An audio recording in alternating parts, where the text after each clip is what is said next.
ആ താളച്ചേലിൽ നീന്തി തൂവൽ പോലെ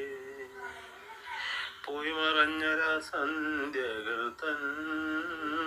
കാതനം വിപലം വിരസ ജന്മത്തില സുലഭാനന്ദ നിമിഷവും ഇനിയുണരാൻ ഹിമഗണമണിയും വിമലരിതൽ തഴുകും ഒരിളവയിൽ വിരലുകളെ അലകളിൽ ഇളകിയും ഇലകളിൽ ഇടറിയും ഈ വഴി കനികളിൽ നിറയും ഈ മധുരസ കണികകൾ നുകരുക കുരുവികളെ വരിക പുൽത്തുമ്പിലരിയ നീർത്തുള്ളി എഴുതിയ കവിതയിലെ വരി